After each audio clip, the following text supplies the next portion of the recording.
Hello and welcome, everybody. Ann Hiatt is a best-selling author, executive consultant, speaker, and investor.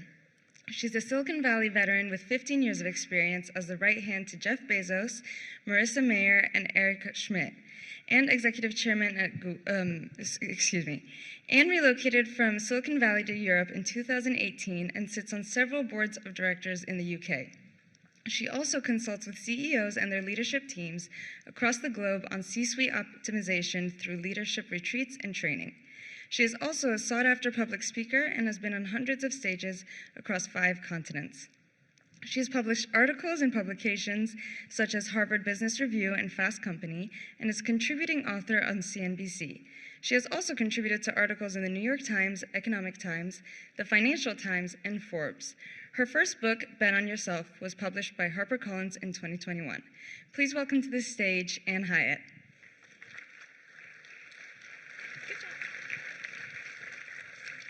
Hi, this room is huge. I'm so happy you're here.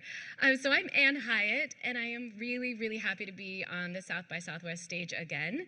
This has been years in the waiting to finally be here again, so thanks for coming to my session. So as introduced, my talk today is inspired by my 15-year career in Silicon Valley and then as an executive consultant now based in Europe with clients all over the globe. My talk today is a little bit of best practices and a cautionary tale to help you achieve your greatest goals. So I started my career in tech very unintentionally. I studied international studies in undergrad. I grew up in Seattle, Washington, in fact in Redmond, Washington, during the original dot-com boom. My very, very first job ever, when I was 16 years old, 2 weeks after I got my driver's license, was working at a startup of 5 people that was called Musicware. It was a music software system, and it was very advanced for the time. So that's how I really got my first start in tech, but I had never intended for that to become my full-time career. I went to the University of Washington and graduated in 2002, just after the dot-com bust. I and all of my classmates did not have any job opportunities waiting for us when we graduated, so I really had to invent a plan B pretty quickly. While I was at university, I worked at the European Union Center, and the director of my program asked what I was going to do after graduation. And I said, I really don't know. I had sent out my resume to 50, 100 companies and had not got a single call back. And his wife worked in recruiting at Amazon, and that is literally the only reason I ever applied. And that single application changed the course of the rest of my life. After a 9-month interview process, my very first job after graduation was working directly for Jeff Bezos from 2002 through 2005. My journey then took me down to California, originally to do a PhD at Berkeley, and then got recruited to Google, where I worked in the C-suite there for Eric Schmidt for 12 years. Now I've relocated to Europe. I became a founder myself, finally went out in my own entrepreneurial journey, not anticipating that just a year later, after I had uprooted myself from my country, my home, my family, my comfort zone of Google, to start my own venture, that the pandemic would hit. So there's been a lot of bad timing and incredible luck in my career. And through that combination of terrible timing and having to engineer my own serendipity, I've learned a couple of best practices for some of you who might find yourselves feeling in a similar situation now after the pandemic. So I feel a huge responsibility to pay forward to all of you entrepreneurs some of the lessons that I've learned from my super performing CEO mentor bosses. So I know I've been in some very privileged rooms, and honestly in irreplicable moments in time. The dawn of the internet will never happen again. The creation of e-commerce will never happen again. But there are some best practices that I've learned from these seemingly super performers that I have now translated into a playbook for the rest of us normal people. And so I use my career a little bit as a case study for you because there wasn't anything particularly exceptional about me. I didn't go to an Ivy League school. In fact, at Amazon and Google, I was almost always the only one in the room who hadn't gone to Stanford or MIT. I went to public universities, even for my PhD. Berkeley's a top 10, but it's not Ivy League. And I was often the only woman in the room. And when you feel a little bit like the underdog from the very start, you have to take a very proactive approach to your career.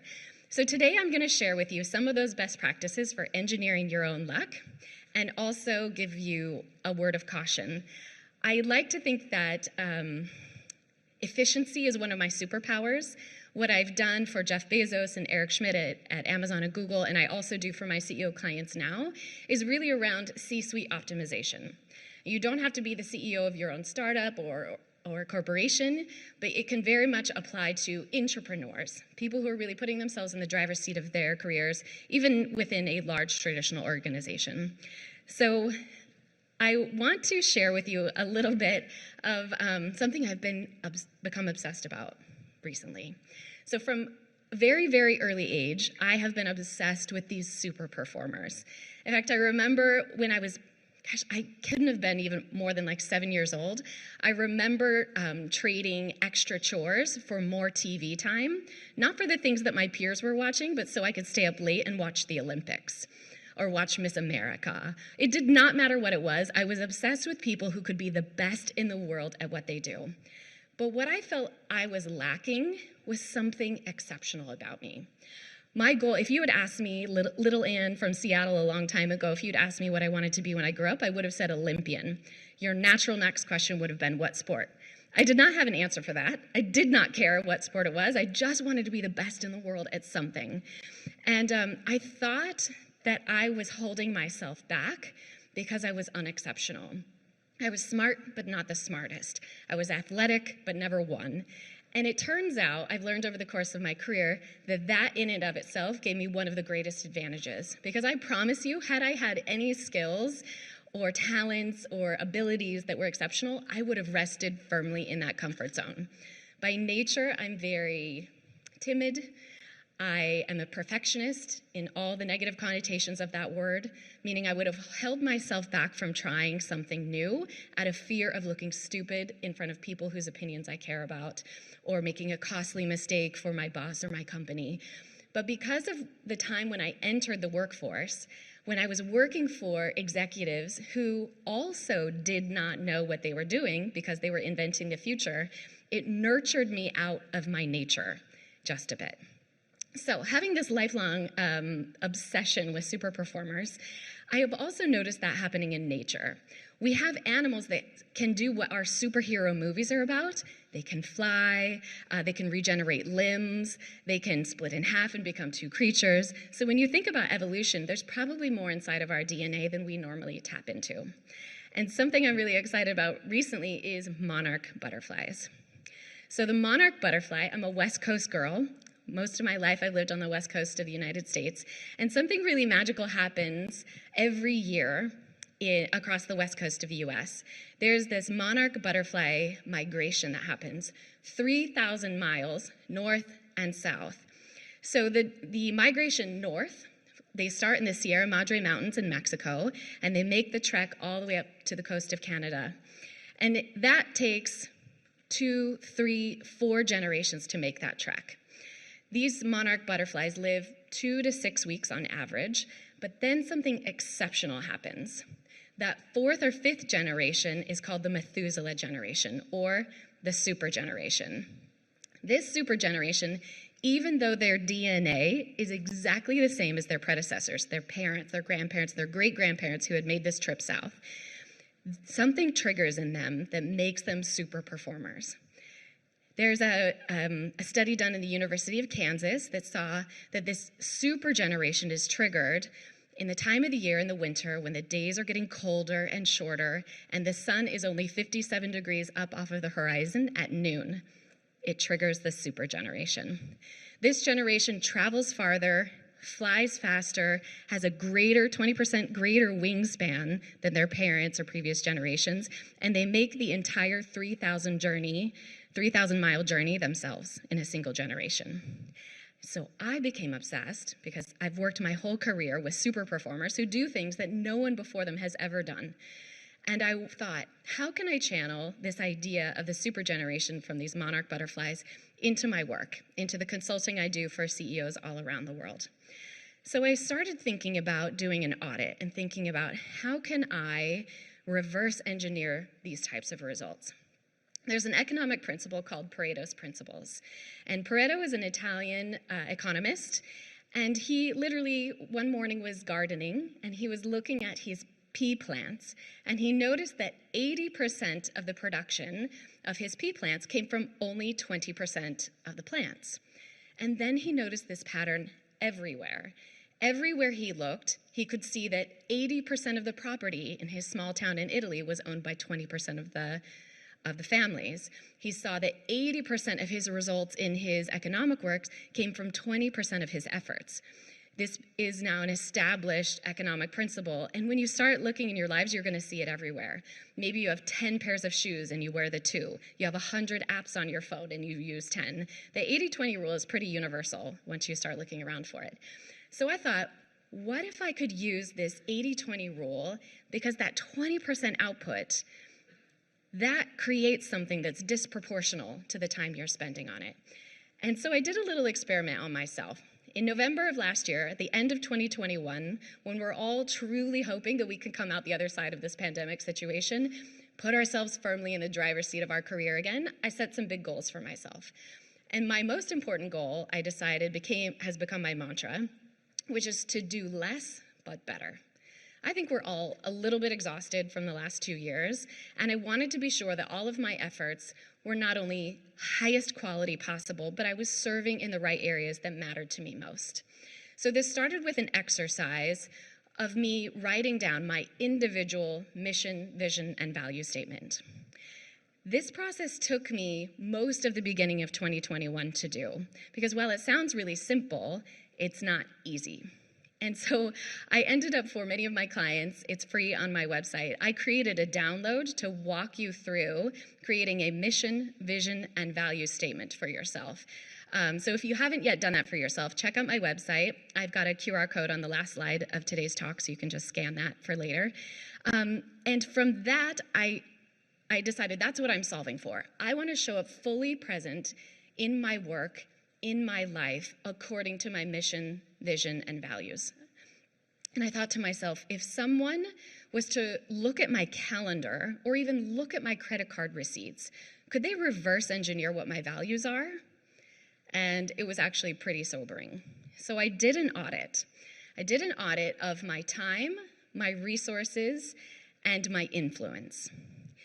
In my time, I looked at how am I spending my work day, my personal day outside of work, and I crossed off. At first, I kept a log. I kept a log in 15-minute increments of how I was actually spending my time. So I had everything on my calendar of, okay, at 1 p.m., I'm going to be doing my quarterly invoices. Now I'm going to have a call. I've got a meeting. And then I would keep a log of what actually happened in the day without judgment. Now, what happens when you're doing an audit is it's kind of like if you go to a dietitian for the first time or a trainer and they're like, just keep a baseline food log. You start to change your behavior already because you don't want to write down that cookie. That's kind of what started to happen in my day already. It gave me permission to say no to some things that weren't aligned with what I was trying to accomplish. And most importantly, it freed up some time for me to say yes to some things that I otherwise wouldn't have had the capacity to handle. I started to do that as well in my resources. My personal mission statement that took me almost a year to write is that I want to discover and empower underrepresented entrepreneurs through actionable education and mentorship. And the first word of my mission statement was actually the last that I added in 2021, to discover and empower underrepresented entrepreneurs. Because what I realized was so many of you, even in this room perhaps, haven't yet self-identified as an entrepreneur. Because we've been taught that an entrepreneur is somebody wearing a t-shirt, working in their garage, raising $100 million from a VC firm. That's an entrepreneur. But the truth is even if you're an intrapreneur, you can work within your company and you can define for yourself, what are the confines of my job description? What expertise do I want to be known for? What teams do I want to lead? What projects do I want to be capable of managing? And you can put yourself more into control of that. So then I looked at my resources and thought, am I showing up for myself in that same way? Am I spending money towards continually educating myself and expanding my expertise? Am I spending money with underrepresented entrepreneurs rather than big box stores? I really wanted to be able to have the receipts to prove that my values were how I lived accordingly in my life. And then the third category is your influence.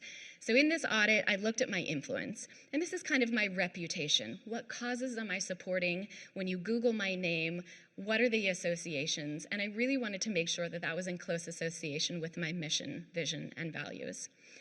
And here's where I'm going to add some caution.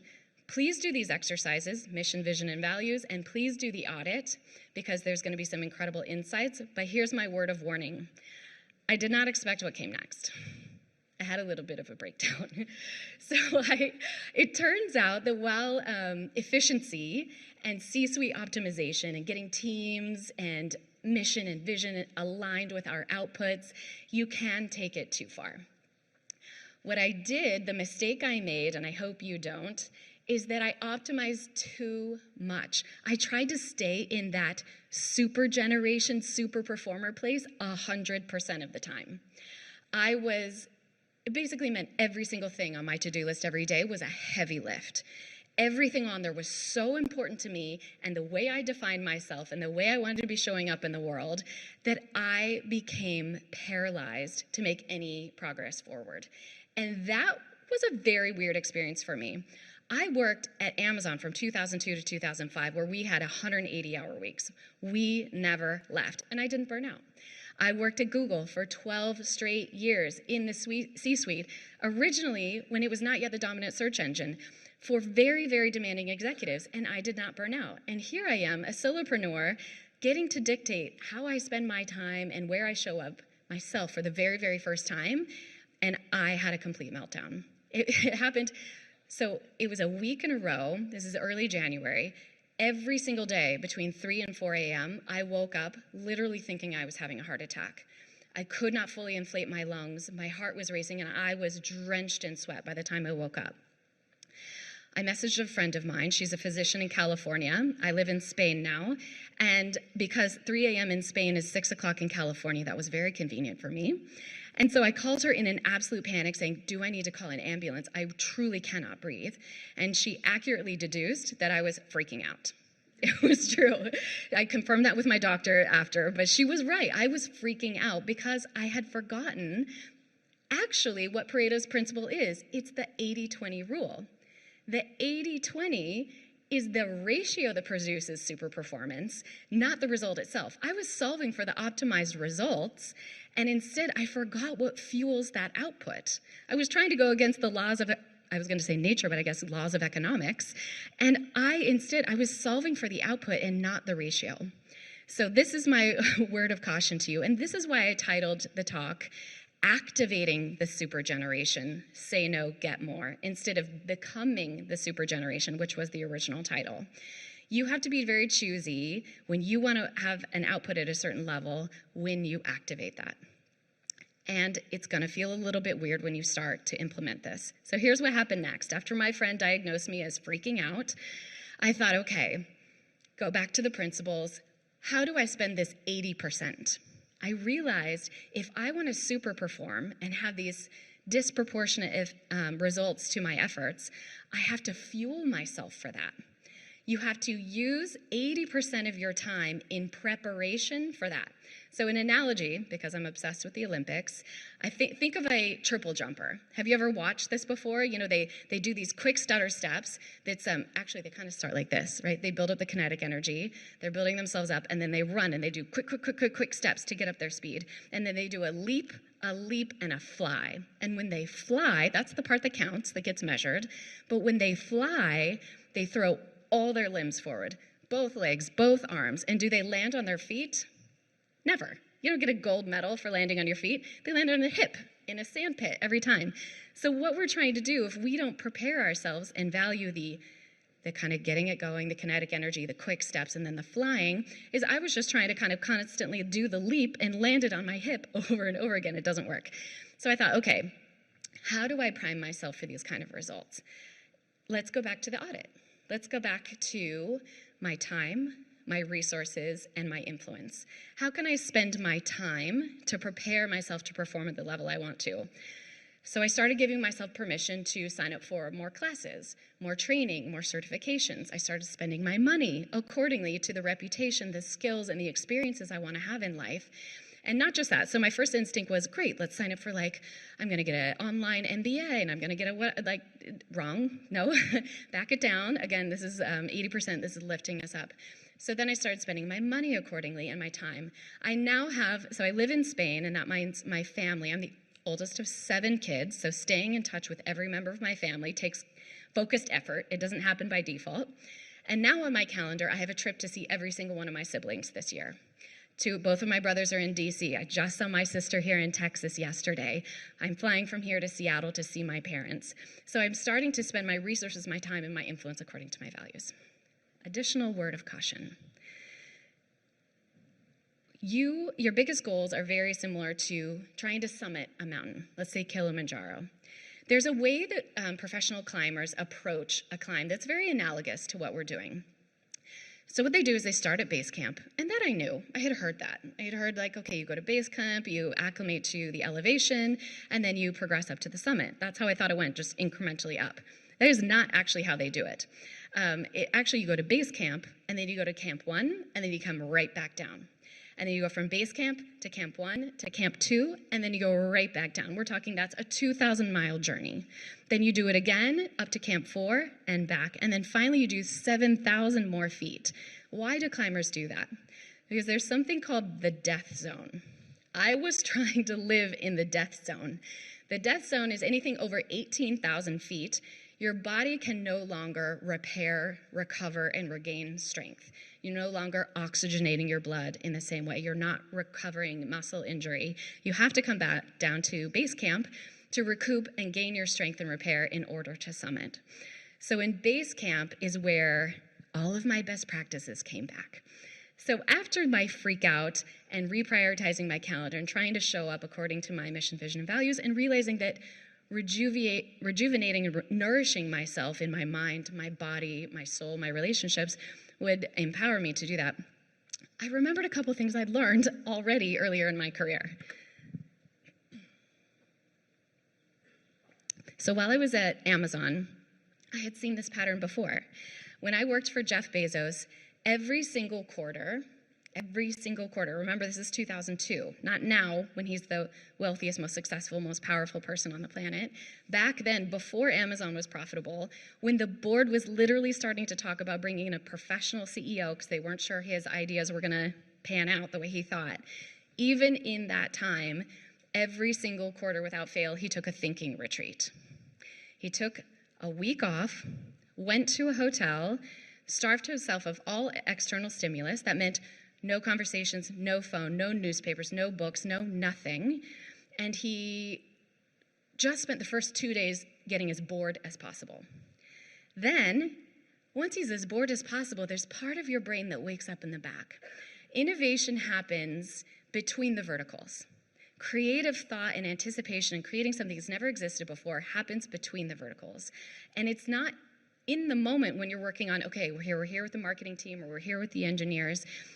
Those moments of connecting the seemingly unconnectable never happened then. He knew he had to step back and away from his usual routines and influences in order to have these moments of clarity and vision. And so the second half of the week, once he had cleared his mind, he filled these blank Moleskine notebooks with the products I see him launching today. 19 years later, I see in the news something I read in his notebook 19 years ago. That kind of vision does not happen accidentally or passively. I also saw this exhibited at Google. How I have to learn this process over and over again, I don't know. But at Google, I saw it. My very first manager there, my first year, 3 years at Google, was Marissa Mayer, before she went on to become the CEO of Yahoo. Marissa taught me this really important lesson by the way she approached a particularly stressful launch cycle for us. Back then, this is 2006, 7, and 8 when I'm working for her. We have mission-critical launches going on. We're not yet the dominant search engine. We've got amazing opportunities of windows that we really have to capitalize on, and we were a young, scrappy team. The year I joined Google in 2006, we doubled in size of the company. So most of the people there were brand new. They did not know how to get things done. Nothing was fully documented. We were really making it up as we went. And she was really worried that she was going to burn out her team. Her most valuable engineers might get so stressed and so overworked that they could not continue. So she had a conversation with a particular very talented engineer named Johanna. She went to Johanna and said, I know you have 2 small children under the age of 3, and you've been tasked with this expansion into Bangalore. I don't want to burn you out. How can I help you? So Johanna said, please don't take me off of Bangalore. I know this is really important for my career, and I'm so proud to be working on this. So Marissa said, how can I make this work for you? And she said, you know what would make me not resent my job? If every single day I got bedtime and bath time with my kids. And that was a moment of click for her. And Marissa said, I will become your linebacker. I will personally make sure you are out the door every single day to be home for bedtime and bath time. And then she went to every one of her direct reports and had that same conversation. She had that conversation with one of her engineers where he said, you know what would make me not resent my job? Every Friday night, my friends from college have a soccer match. I don't want to miss that. I feel like I'm always missing that. And so she got this from every one of her direct reports, and she called that finding your rhythm. She knew she was asking us to sprint a marathon, but she could find a way for us to fill ourselves up, to create our own base camps, and know what needs to be in that tent to allow you to rejuvenate, to heal, and to nourish yourself enough to have the strength to do it again tomorrow.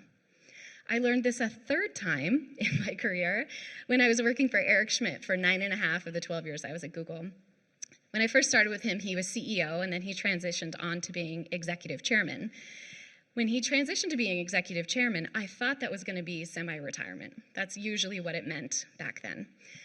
So I went to him and I said, I'm going to help you in this transition, and then I'm going to move on. And he's like, why are you going to move on? And I was like, well, this is semi-retirement. And he just laughed at me and he said, you know me better than that. I don't do anything half. But he said, the second you're bored, you should go on and I'll help you find the next thing. Well, he was right. He really 10x'd his output as executive chairman compared he was very high functioning as a CEO, obviously, but really he took it to the next level. He did the same exercise we've just talked about. We spent the first full year together. I was his chief of staff with him in this new role as executive chairman, doing what we called a listening tour. So the listening tour was an opportunity for him to decide, since I have never been a full-time chairman before, and Google has never had a full-time chairman before, I don't want to assume I know what they need from me most. So we went around to 50 or so global offices and listened to the employees around the world. We met with policymakers, with community organizers, with universities, with all the creatives, the smartest minds in the world we could, and we just listened for common patterns that we could see coming, we could solve problems, solutions for before the problem really had presented itself. That's when we noticed artificial intelligence becoming the next wave before anyone else did. And that taught me a really valuable lesson. It's equally important for us to be listening and observing and giving time for that space between the verticals for innovation. And I'm going to caution you, if you take this on and you try and adopt this, you're going to have a moment of freak out. All of my clients who get brave and do the audit of their calendar and start saying no to things, if you've done it right, you're going to create some space. And again, we go back to the 80-20 rule. If you can leave minimum 20% of your calendar open for moments of magic and in insight, something really special is going to happen. But first, you're going to start freaking out. You're going to feel like but I'm not as efficient, because we're used to measuring efficiency based on number of calendar entries that you have, number of meetings you've got, number of flights you're on, number of conferences you're speaking at, and you forget. In fact, I was just watching this Netflix documentary on Quincy Jones, and he said in his creative process in writing music, he got it 75% there, and then he left room for the magic. So you're going to try this, and then it's going to feel really weird, just like a client of mine. Based in California. Now he moved headquarters to Miami during the pandemic. But before he moved there, he went to Miami on a vacation, and we had just done this audit. We had audited his calendar, we'd created the 20% open time, and he decided he needed a vacation to try out a thinking retreat. 6 a.m. Miami time, which thankfully was afternoon for me in Spain. 6 a.m. I get a panic phone call from him. And he says, what am I supposed to be doing? He wanted the checklist of things to do on his first day of his thinking retreat. And I said, remember, you're not supposed to be doing anything. And the reason why everyone freaks out on this first day is because it feels very self-indulgent. It feels like you're doing nothing. But remember that 80% is fueling this 20% of your time that's going to create 80% of your results. That's the ratio we're solving for. So I hope that this gives you permission to do an audit for yourself, realign yourself on your mission, vision, and values, and allow some space between the verticals. If I can add a scientific study to back up this, what I've just shared with you in theory, I would encourage you to read the work of Aaliyah Crum. Her first name's Aaliyah for Googling purposes, but she goes by Allie. And Allie Crum has published some incredible studies about this, proving scientifically that this is true. So when you feel self-indulgent, you panic, remember there's data to back it up. So Allie Crum conducted two very famous studies. The first is the milkshake study, which I recommend you Google and watch after this. But the second is one about hotel workers. So Allie was a Division I athlete. She played hockey. And she was also a spectacularly brilliant person. She's a Stanford professor now. And she was talking with one of her professors about if it would be possible that exercise could have a placebo effect. And she just thought that was such a fascinating idea. They decided to try and conduct a study to see if there can possibly be a placebo effect to a physical act that is supposed to strengthen and shore us up. So she conducted a study, and they thought, how can we have people in a very, very physical environment who aren't aware that they're performing very physical tasks? So they went to a hotel in California, and they evaluated the hotel workers there, the ones who were cleaning the rooms, changing the sheets, pushing the carts, vacuuming all the rooms. And they surveyed them in the beginning, and they said, how many of you think that you're getting the recommended daily exercise allowance from the Surgeon General? Like 10% of them said, probably a little bit less. All of them have evaluated themselves very, very low because they thought that what working out looks like was wearing your Lulus and going to the spin class and like this kind of single definition of what exercise looks like. They didn't have time for that. They had young kids, they had busy lives, they had a very demanding job. And they divided this group into two.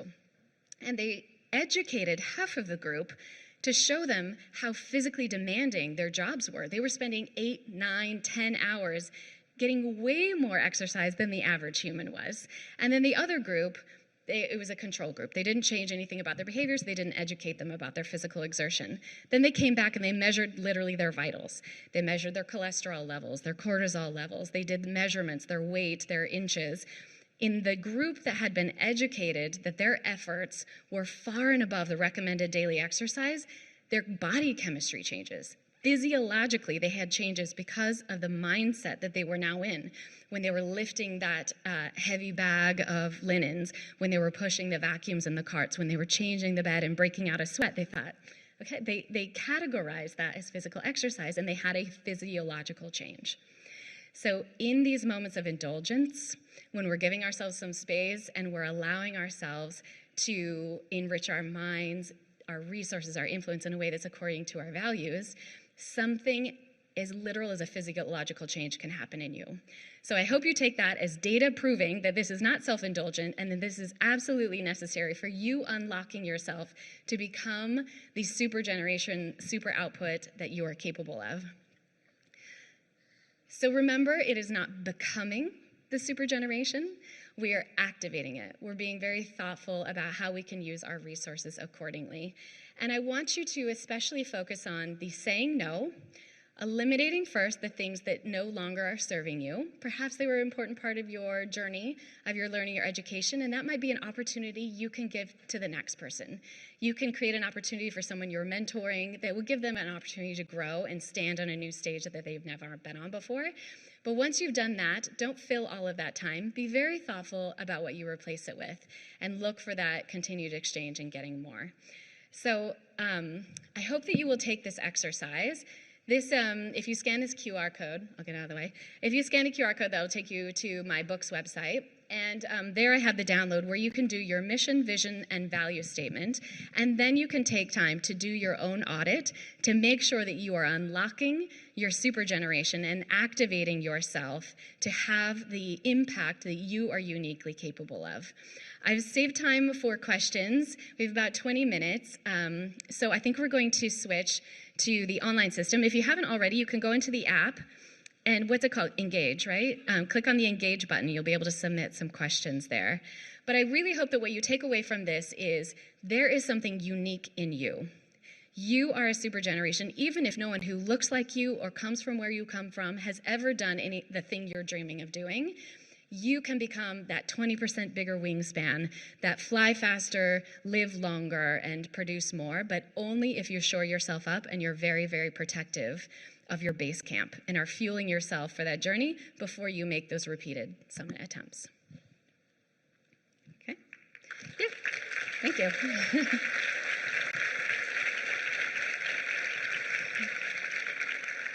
Thank you. So I'm hoping, I think magically, I'm going to see some questions that you're submitting here.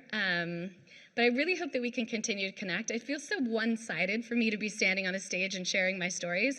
So I hope, even if it's not now through your questions, although I hope we have some, but please continue to connect with me here through social, LinkedIn, and through my website. And I also have a book that gets much more into several of the stories I've just touched upon today. Oh, right. And if anyone's, while I'm waiting for the questions to come up, my book is actually in the bookstore. It's called Bet on Yourself. And the book is about exactly what we've just scratched the surface on. It's translating the best practices of the super performers for us normal people. And I use in that book my career as a case study for where you're able to create opportunities and really engineer your own luck, even if you're in the earliest stages of your career. There's a lot more opportunities that we can create for ourselves than are immediately obvious on the surface level. So it's been really fun to kind of see the reactions to that. It's also featured on the Audible app under the South by Southwest section, so it's easy if you prefer to listen to it. I recorded it myself, so you can have me in your ear during your morning workout. Questions are coming, I'm told. Maybe it takes a little while to populate. No. We haven't seen any. We can do it the old school way. Oh, you have a mic. Go ahead. Yeah, let's do it that way. I'm very happy you asked this question. I'll repeat it. So is it important to be alone for thinking retreats? I'm so glad you asked that. I meant to expand. That is not the only formula. So there's several different ways I've seen to be effective depending on your personality. That was Jeff Bezos' method. Locked away, no stimulus. Honestly, the blandest hotel room he could find, like monotone, no stimulus at all, was how his brain worked best. I've also seen it work really well the opposite. For example, Bill Gates also does quarterly thinking retreats. He goes to his boathouse with 2 huge, heavy-packed duffel bags full of books in areas of expertise that are outside of his own. So he'll be reading about DNA one day, and then about climate change another, or about a health breakthrough. And so for him, it's about multiple stimulus, giving him a new correlation or inspiration or idea. Another way I've seen it is, some of you might be like, okay, that sounds great, but wouldn't it, I don't have the freedom to like leave my children and my job for 1 week every quarter. There's a way for you to do this that's a little bit more approachable. So first, you can start your 20% time with whatever is within your own control. If you have 10 minutes to yourself, then use this on your 10 minutes. So it can literally be inviting a morning meditation or a yoga or a breath. But I think you have a lot more freedom than you think. Once you've decided that this is important to you, go and have a conversation with the stakeholders in your life. The stakeholders in your life are your life partner, your kids, your boss at work, the people who need a little bit of buy-in for you to try something new. And outline for them, here's what success looks like for me. This is what I want to accomplish. This is the bet I'm making, because none of us really know in the beginning what the right formula is going to be. Here's the things I'm going to try and how it might affect you, and get a little bit of buy-in. And so even if you have just a few hours, using that very purposely can make a huge difference and inspire you of like, actually, maybe I could go to my boss and adjust my assigned tasks to be more aligned with these values as well. So at Google, famously, you might have heard about this, we have something literally called 20% time. They give the engineers 20% of their time where they can work on literally anything they want. They can use company resources. You don't need manager approval. Why would they do something so expensive? These engineers' time is very, very valuable, because they've seen time and time and time again, when you give them the creative freedom to do that, all of the core products that we're using today, maps, news, etc., were developed during 20% time. So even if and engineers at Google use it very differently. Some of them save 2 hours a day to work on a passion project, and some of them save 1 full day a week or 1 week a month to do that. So I don't think it's, there isn't one size fits all on how to do it, but it's about consistency, I think, and consistently showing up for yourself and making it non-negotiable. Because the second you try it, it's gonna be hard, and then people are like, they inch into your whatever you're protecting. So making it very consistent and non-negotiable, I think, is the most important element, whether that's a few minutes a day or a day a week or a day a month, whatever it might be. Hopefully that's helpful. Second question. I wanted to ask if you have any experience or advice around procrastination. I have, read a lot about optimizing my tasks and I'll prioritize, I'll cut out a million things, and I still find myself paralyzed and just hitting my head against a wall that doesn't exist. Anything you could say would be appreciated. That is exactly how I ended up in the breakdown zone. I was procrastinating because everything felt too heavy. So there's something, it was popularized in the book, 7 Habits of Highly Effective People. And there's this analogy, if you have, imagine this glass, if we have rocks, pebbles, and sand that we need to fit into this single glass, it cannot expand or contract. And so what you want to do is put in your rocks first, because the pebbles fill in the space around it and the sand fills in all the crevices. So I find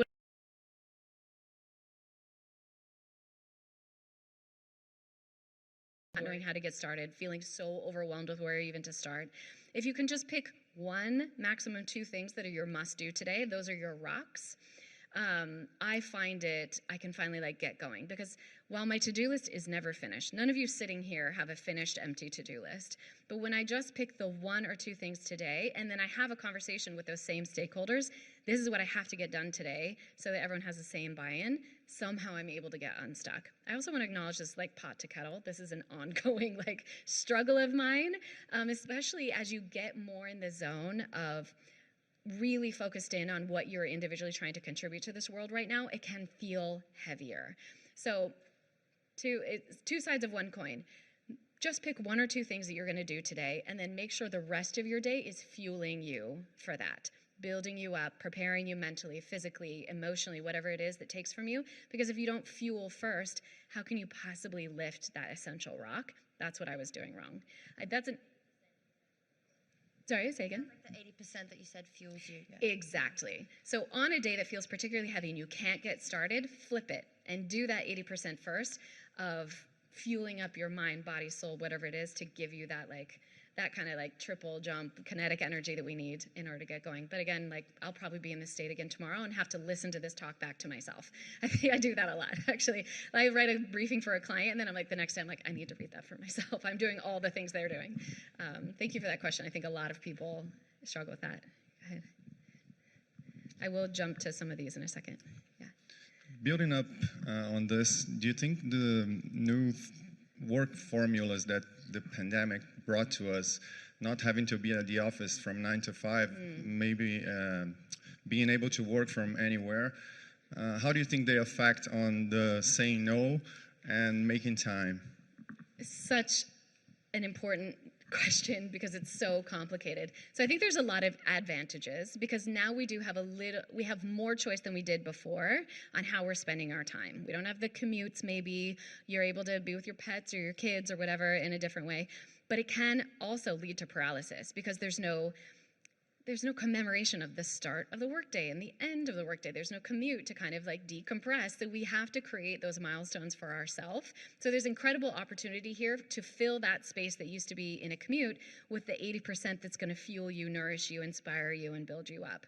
So I think it's about being very purposeful in structure. And I really encourage you, if you're an individual contributor, have that conversation with your manager. Here's my lines. I'm going to be working from here to here. You might notice I need to refuel during lunchtime, or whatever your rhythm is. Have that conversation so that everyone's on the same page and defining it the same way.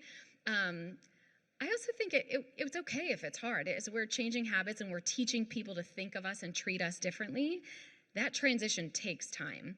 I remember early in my tenure at Google, I was talking to Marissa about some things I wanted to change. I had some ideas, and I was kind of voicing my ideas in a room where it was not really my job to be doing. And at first, it was met with very awkward silence. So I want to acknowledge that sometimes when we're trying to do this, especially if it's a very meaningful change, people don't know how to react to you at first. It might be a little awkward, it might be weird, but when you're defining for them, this is what success looks like, and this is the steps I'm going to do, then you kind of teach them how to treat you a little bit differently. What's the name of this CEO of Whole Foods Market? John Mackey. Anyway, you know who I'm talking about. He calls it the win-win-win. So win-win-win is, I know what I want to, what expertise I want to learn, the reputation I want to be building for myself in this stage of my career. You go to your manager and you look for, what does she need that's in line with that? What can she delegate down to me? What can I take off her plate that gives me an opportunity to learn that and frees her up to contribute at an even higher level so that she can contribute in a way that's aligned with how the company as a whole wins? That's a win-win-win because you get a yes every time.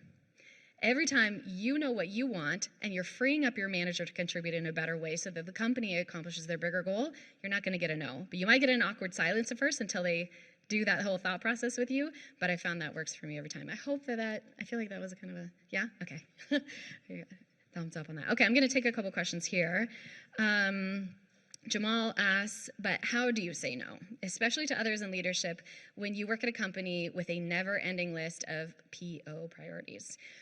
This is a little bit of what I just described. So when you're given, actually this is literally something I did when I was working for Eric, especially in the transition from CEO to executive chairman.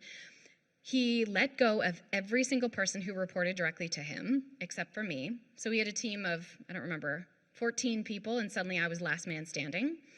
They all got reassigned to other projects, and it was just me, but the rest of the world didn't know that we were in transition. So there's so much going on that I kind of felt set up to fail. So I had a conversation with him, and I created a huge spreadsheet of absolutely everything that was on the to-do list, and I prioritized it. I color-coded it with, like, this feels like mission critical, must do today. And so it was a shared doc, so he could be seeing at any time how I was prioritizing our output.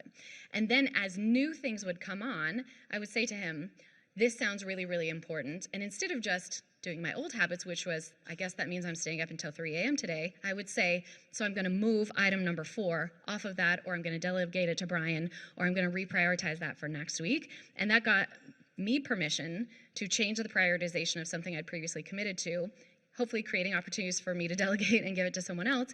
And worst case scenario, we all came onto the same agreement that was moving off. So Jamal, I hope that's helpful in being able to have really open conversations. If you have a manager that's unreasonable when you're describing that, might be time to start looking around for somebody that a little bit more supportive environment, or at least maybe creating some cross-collaboration among your peers so that you can ebb and flow with the different workflows across the whole group instead of just feeling you have to shoulder that alone. I hope it's helpful. Second question online, what are some ways to identify what isn't serving you, but you feel obligated to do it? This is really hard for me. So this is a daily struggle for me, this next example. So I get a lot of requests. For example, I was in Houston just a couple days ago. I spoke at Rice University. Incredible students, amazing ideas. Really, a lot of them have made a lot of progress in things that at their age, I hadn't even dreamed of yet, let alone started. And so many of them come to me and ask if I can help mentor them, if I can just have a quick coffee, a quick conversation. I want to say yes to every single one of them because that's according to my mission, vision, and values, right? I am there to discover and empower underrepresented entrepreneurs, value aligned. But can I possibly say yes to the volume of people asking for my time? Crushingly not. I mean, every time I say, I'm really sorry, I can't. So that's honestly why I wrote my first book. That is honestly why I come to speak at conferences like this, because I can do one-to-many instead of just one-to-one, which was my past business model. So finding ways to contribute in a way that doesn't cripple you, because we can't serve anyone if we burned ourselves out, I think is the most important part. Easier said than done. It still crushes my soul every time I have to say, here's my website, here's my book, here's some free resources. That's why I create the free downloads, so I can help as many people as possible, but I don't want to pretend that that's not really, really hard. So I hope that's helpful, Lainey. Any other live questions? We only have 10 minutes left. Okay, I'm gonna try and rapid fire. What's the most common weakness or failings you see among high performers you've worked with? Honestly, I get more often, I'm asked the question, what's the common denominators? So I actually really like this. So I would say a common weakness or failing among those that I don't think reach their full potential is not delegating enough. And this can be really, really hard, especially if you're a scale-up founder, because you've gone from a really small, scrappy team and you knew what everyone was working on. You knew absolutely every detail of every deal and every decision being made. And here's 2 things, if I was just going to give you 2, is one, document your decision making. Document your culture and your values so that your teammates, all of your direct reports and your employees know exactly how to make the decisions you would make when you're not in the room. I see a common mistake I see is not doing that early enough. You want to still be the one in every room. You want to be the decision maker, and you don't let go of that soon enough. So that's number one, is really documenting your prioritization, and that's about setting that North Star, clear OKRs, or whatever your goal setting system is with them, direction from the top. Number two, honestly, I think this is the hardest one, is when you're scaling and growing. This is when you're having like so much success, things are going really, really well, and you've got your young, scrappy team, the people who bet on you when you were in a garage and it was 5 people and you hired smart, ambitious, passion-aligned people, and then you grow at this hockey stick rate, and the people that you brought on cannot be expected to grow in connection with that. So you've got people who are doing amazing things, but your growth is much higher than that. So the mistake I see happening often is not having that conversation early enough with the early stage employees. What you want to do is say, we are growing really, really fast. What I want to do is I want to hire someone who can mentor you, who's seen this before, and set you up for success. I'm going to give you this person who's going to open doors for you, sponsor you, enable you to be really effective here. Or you might have people that are just incredible in that early stage, and now they're on the wrong bus. They're incredible being the jack of all trades, balancing, spinning all the plates, but they're not the specialist you need. When you get to a startup, you need generalists. Scrappy, ambitious, hardworking people who are self-starters. And then as a scale-up, you really need specialists. You need people who will wear all the hats and are willing to do everything, but are so specialized that they can handle that growth curve. And so having the conversation much earlier than you think, hiring those specialists before you think you need them so that you can set them up for success is a second thing I see not enough CEOs doing early enough. I hope that's helpful, Darius. What are the top productivity hacks you experienced from your former bosses? Okay. They are amazing delegators, number one. 2, they are unapologetic about saying no. That, I think, I was consistently amazed about. They just decided, I cannot say yes to everyone. I can't be everything to everyone. And so they just made their peace with saying no to a lot of things. In fact, Eric once, I dropped my business card when we were at a conference once, and Eric picked it up, and he laughed when he was giving it back to me. And he said, I thought your job title was say no for a living and make people feel good about it. That was the majority of what I did for him, was say no to people. And that didn't mean they weren't important to us. That meant I just got them to the right person. He wasn't the one to do that for them, but I could open that door, make that introduction, and make them feel good about it. That's the true art of that. So that's number one, delegate really well, get very comfortable saying no. And third is, and I think most importantly, most founders, most entrepreneurs think about the what and the how the most in your business plan. That's most of what they teach in business school, most of what you're focused on. But I think the third element that doesn't get enough attention is the who. So I think that honestly is a productivity hack. If you have people that you can trust with ambiguous problems to solve and just hire really, really well and then get out of their way, is the greatest productivity hack I've ever seen. And honestly, people ask me all the time, what do I miss most about Google? And it's not the perks, it's not, all the things, the free food. I do miss the free food a lot, but it's not that, it's the people. It's the team that I knew fully. I had a team of experts at my fingertips that I could delegate things to, and now when I'm wearing all the hats and doing a terrible job with invoicing, I can only yell at myself. It's very inefficient. So I hire really, really well, I think is ironically a productivity hack.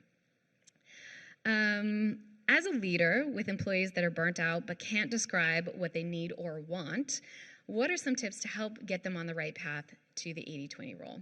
Love this question. Thank you. I would have this conversation with them. I would say, as the leader of this team or this entire company, this is what we're solving for. So first, give everyone the same definition of success. Not enough leaders take the time to do this, especially if you're mid-manager. What you are is an essential connector between this North Star of your company and your individual contributors. Help them see, especially in a time when we're all feeling very, very overwhelmed and don't know how to get started, help them identify what is that rock today. Because what happened in the pandemic is employees started moving sand. in this analogy. The rocks are what absolutely must be done and has to fit in that jar no matter what. The pebbles can settle in with the time you have left, and then the sand is like nice to have. It's all those stuff on your to-do list that never goes away.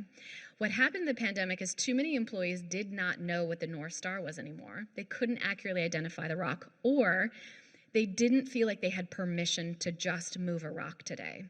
They felt like my manager needs to see my name in her inbox 100 times a day. I'm here, I'm working hard, I'm here, here's another one for me, here's another deliverable, and it's just sand.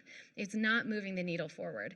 So if you're the leader and you have employees that are burnt out, it's because they're moving a lot of sand and feeling undervalued, underutilized, and exhausted. If you empower them and say, this is the one thing I need from you, this is the way, this is why I hired you, or this is how you help the team move forward, or this is how we're successful together, and I just need this from you. You give them permission to not fill up your inbox with sand and to be heads down, to be thoughtful about how they're contributing and move the team forward in a much more significant way by delivering that one thing for you. So first, define it, what success looks like. And second, give them permission in this space to contribute at a deep level. And you're gonna get a whole nother gear out of these employees that currently feel burnt out. Ironically, feeling underutilized is much more associated with burnout than being overworked. If you feel like you're in your zone of genius and you are living your best self and the whole team needs you, that's why in my early career when I was working 18-hour days, I didn't burn out because I felt really aligned, utilized. I was learning a lot from my job, and that felt really enriching. I felt like my job was giving as much to me as I was giving to it, and that was a decidedly high bar. So hopefully that's helpful. Your story resonates with me so much. Thank you. Thank you. As a director, not C-suite, how can one say no to the asks and not feel like you're letting others down? You and me both. This is hard. This is just hard. But I think in that what I just described with having a single definition of what success looks like and really getting the buy-in from everyone around you. This is about managing expectations up to your manager, across to your peers, and down to your direct reports will give you permission, because I feel like letting it down is really around those pebbles and sand level tasks. So I think if everyone has the same definition of success and we've got some buy-in, we all know where we're going, I feel less guilt. I still feel bad that I can't mentor all of those, every single one of those students at Rice University who just asked me a few days ago, so it's hard. Easy, but not, simple, but not easy. You know. Okay. I like this question. Who is the coolest CEO you've ever worked with? I don't know. A reporter just a couple weeks ago asked me which of the three would win an arm wrestling competition. I'd never been asked that before. So cool is, they're very different. So I worked for Jeff Bezos 15 years ago is when I left. So I knew the 1.0 version of Jeff. He was not yet the space cowboy billionaire that he is today. He was very much tucking in his t-shirt and his jeans, kind of like 1.0.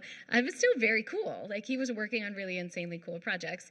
I think it's apples and oranges, honestly. So here's how I'm going to answer that question. I'm going to cheat.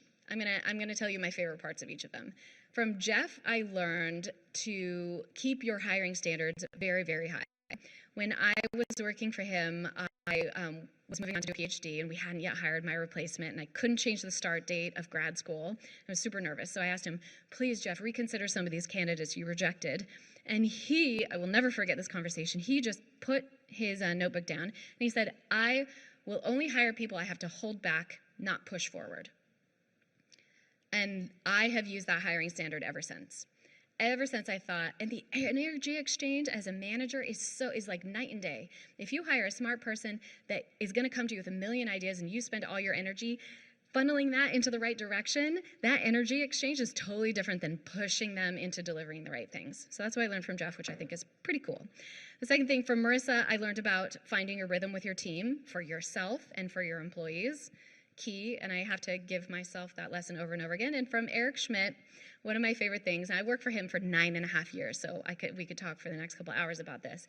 But one of the things I think is the coolest about him is that he had on his plaque at Google, a plaque that literally said, if at all possible, say yes.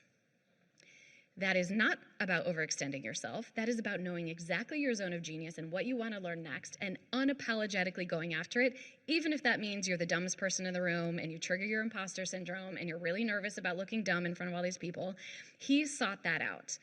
If at all possible, say yes is about seeking out rooms where you're no longer the expert and expanding your areas of interest and expertise, and that honestly is your base camp. That's the 80 that fuels your 20% efforts. And that is one of the coolest things I've ever learned from him. We have 30 seconds. Someone's asking me, how on earth did I end up in Spain? Excellent question. The short version of that is I married a Spaniard. But actually, it's been really incredible and a gift I did not expect. It was very much like culture whiplash, going from Silicon Valley, let alone, the companies I worked at, to small town Spain, where I live a block and a half from the Mediterranean. Do you know that there's literally a correlation between the pace of foot traffic on the sidewalk and the number of patents filed in that city? Truth. I slam into the back of people all the time. I'm not used to this pace. So that was the hardest. But I have to tell you, in the pandemic, when everyone was doing a reset, I felt, a year ahead of everyone else and doing this kind of transition into working from home and balance and stuff. So it's actually been amazing. And most importantly, I feel like I've learned some really essential things about how to translate the best practices of Silicon Valley to different environments, risk tolerances, growth scales, and countries. So it's ended up being an incredible gift. That is my time. Thank you so much for coming. Enjoy South by Southwest. It's good to be back. Thank you. Thank you.